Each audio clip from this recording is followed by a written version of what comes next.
Hello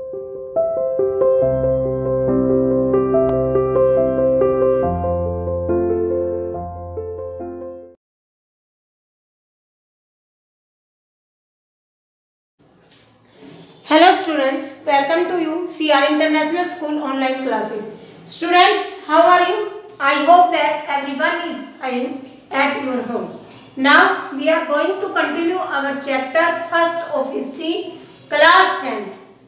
ठीक है, lesson का नाम है यूरोप में राष्ट्रवाद का उदय। अब आज का जो हमारा टॉपिक है वो है 1830 से लेकर 1848 तक के काल को क्रांतियों का काल क्यों कहा जाता है।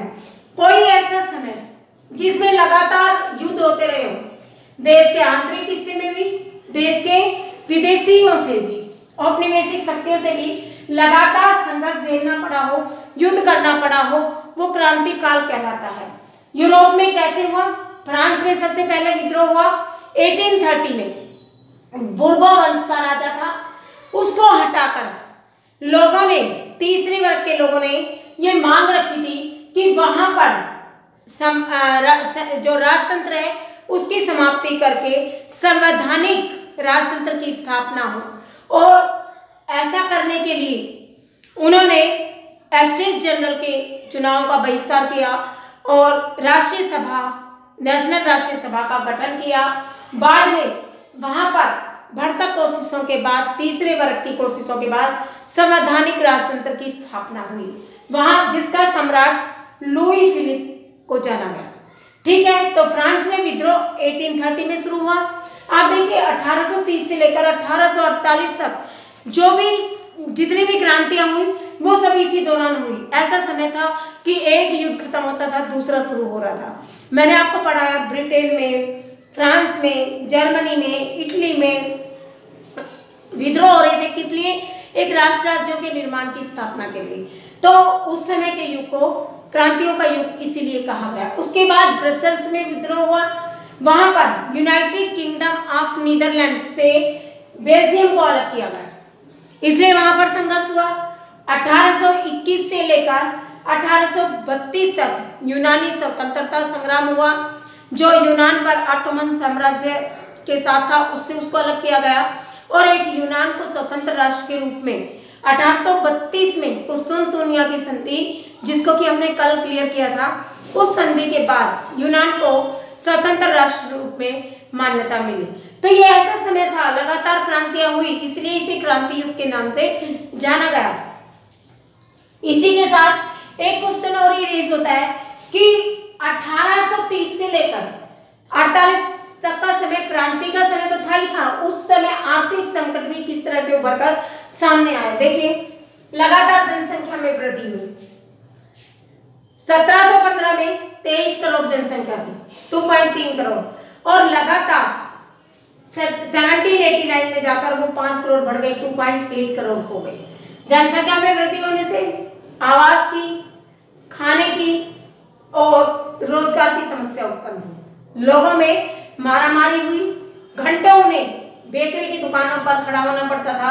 महिलाओं को बच्चों का पेट पालने के लिए काम धाम छोड़कर घर का या कहीं मजदूरी करती थी, वहां ना जाकर वो वहां पर खड़ी होती थी, जिससे उनमें रोष उत्पन्न हुआ। तो ये आर्थिक संकट ही था, जहां लोगों को खाना भी भरपेट नहीं मिल पाता है। बेरोजगारी में वृद्धि हुई, लोगों के पास काम धंधा नहीं था। एक ऐसा समय आया कि लोग अपने गले में तख्तियों को टाक कर कि मैं बेरोजगार हूं, मुझे काम की जरूरत है, काम पर रख लो। ऐसा इतिहास में वर्णित है। लोग उस समय इस तरह से घूमते थे।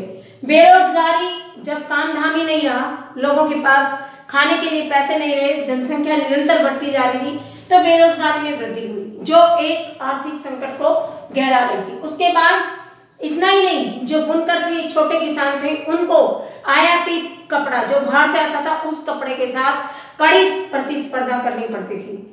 स्पर्धा एक अच्छी चीज है, किसी को भी कंपटीशन में अगर नाम कमाना है तो वो एक कंपटीशन के हिसाब से देखें तो सही है, लेकिन अगर उसे हम एक सख्त रूप में लें और बार बार उस चीज का कंपटीशन किया जाए किसी भी चीज से, जैसे कि बाहर से जो कपड़ा आ रहा था उसका देश के कपड़े से किया गया, तो बार बार उससे क्या होता है, लोगों का मनोबल गिरा, किसानों का जो काम करने की रुचि थी वो खत्म हुई और वो आयातित कपड़े से मुकाबला नहीं कर पाए, क्योंकि ना तो वहां उस समय इतनी आयातित कपड़े की कीमत वहां से ज्यादा थी फ्रांस में, इसलिए कपड़ों में कड़ी प्रतिस्पर्धा के कारण किसान धीरे धीरे ठप होते चले गए। दस्तकारी बुनकारी का जो भी उनका धंधा था वो धीमा पड़ गया। कृषकों का शोषण होने लगा। सामंत, जागीरदार, बड़ी जमीनों के जो मालिक थे वो किसानों से अग्रिम राशि देकर अपना काम कराते थे, एजेंट रखते थे, जिससे किसान समय पर काम नहीं कर पाता था तो उसका शोषण किया जाता था, तंग किया जाता था विभिन्न प्रकार से। काम का बर्डन ज्यादा था, परिश्रम कम था, ज्यादा था, श्रम कम था, उसको पैसे कम मिलते थे। महंगाई निरंतर बढ़ती जा रही थी। देखो, रोजगार नहीं, पैसा नहीं, तो ऐसे में समाज की स्थिति क्या हो गया आप कल्पना कर सकते हो। कुछ दिनों में देख लो, लॉकडाउन में हमारी स्थिति क्या हो गई, हम आर्थिक रूप से कितने निर्बल हो गए। ऐसी ही स्थिति उस समय फ्रांस की नहीं होगी। आप विचार करके देखिए कि लोगों के पास आय नहीं, महंगाई बढ़ती जा रही है, रोजगार के साधन खत्म होते जा रहे हैं, तो क्रांतियां दिन पर दिन होती जा रही है। सेनाओं का खर्चा करना, राजतंत्र की स्थापना के लिए निरंतर संघर्ष करना, तो ये उथल पुथल का दौर था। एक कौन सा, 1830 से लेकर 1848 तक का। उम्मीद है दोनों टॉपिक आपको क्लियर हो गए होंगे, और नहीं भी हुए हैं तो आप अपनी बुक से इन टॉपिक को दोबारा देखिए। एनसीईआरटी की बुक में और एवरग्रीन बुक में दोनों में सेम है और खुलकर दिया गया है। पढ़ोगे तो इंटरेस्ट बनेगा और आप इसको याद कर पाओगे। पेपर आपके टाइमली होंगे, उसी पैटर्न से होंगे। डीपली ऑप्शंस वाले क्वेश्चंस को आप जरूर पढ़िए, क्योंकि ये अब इस तरह का बेसिक पेपर हो सकता है आपका। ठीक है, आगे जैसे भी हमारे पास इंफॉर्मेशन आएगी हम आपको देते रहेंगे, लेकिन अभी तक के लिए जितना मैं करवा रही हूँ आप उसको नोट करते जाइए, लिख लिख कर प्रैक्टिस कीजिए और लर्न कीजिए टाइम पे। आज के लिए इतना ही काफी है। कल आपसे मिलते हैं नेक्स्ट टॉपिक के साथ। Thank you.